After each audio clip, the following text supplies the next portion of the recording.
જય શ્રી કૃષ્ણ. કેમ છો બધા? તો જો આ અમે આવી ગયા ફાર્મમાં.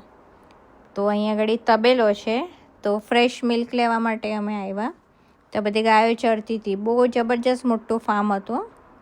યુકેમાં મેં ફર્સ્ટ ટાઈમ વિઝિટ કર્યું કે આવું તબેલામાં આપણે જઈએ અને આપણે ઇન્ડિયામાં કેવું ફ્રેશ મિલ્ક લાવે ને તબેલામાંથી એવું. તો અહીંયા તો કન્ટ્રી સાઈડ એટલે કેટલું ફાઇન હતું. જો સવારમાં જે વેધરે સારું નીકળ્યું હતું. તો આ હતો તબેલો.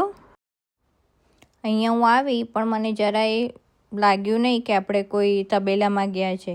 એકદમ નીટ એન્ડ ક્લીન હતું. બહાર આ લોકો આઈસ્ક્રીમ પણ વેચતા હતા અને અંદર પણ ઘણી બધી પ્રોડક્ટ હતી જે એ લોકો પોતે ફાર્મિંગ કરતા હોય તો બધું ફ્રૂટ્સ નીકળે અને બીજું બધી આઈટમ હોય તો એ જ બધું એ લોકો સેલ કરતા હતા.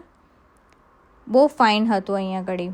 તો આ બધું દૂધ, ચીઝ, બટર અને પછી અહીંયા બીજું બધું પણ હેન્ડમેડ બધા પ્રોડક્ટ્સ બનાવીને સેલ કરતા હતા.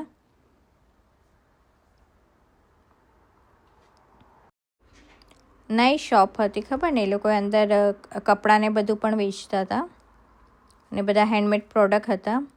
હવે આ એ લોકોના ફાર્મના જ ચિકન હતા, એના એગ, અને આ ડકના હતા. ડકના મેં ફર્સ્ટ ટાઈમ જોયું. એકદમ કેવા લાગતા હતા ખબર ને, ટ્રાન્સપરન્ટ જેવા લાગતા હતા.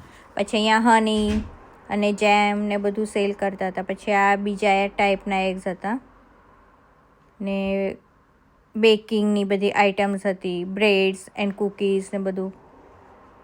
કેવું ફાઇન છે ને એ લોકોએ ડેકોરેટ કરીને સેલ કરે છે. હવે આ જો મલાઈ, શું જબરજસ્ત મલાઈ નીકળી. ગાયના દૂધની છે. આપણે ત્યાં આટલી ન નીકળે.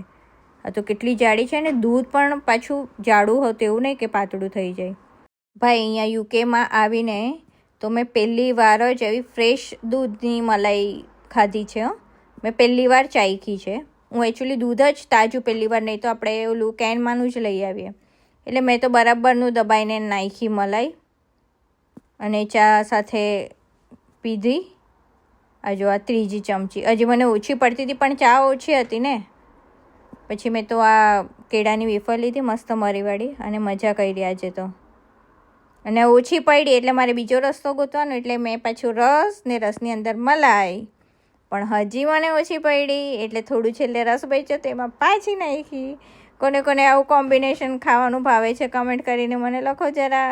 કોણ મારા જેવા છે?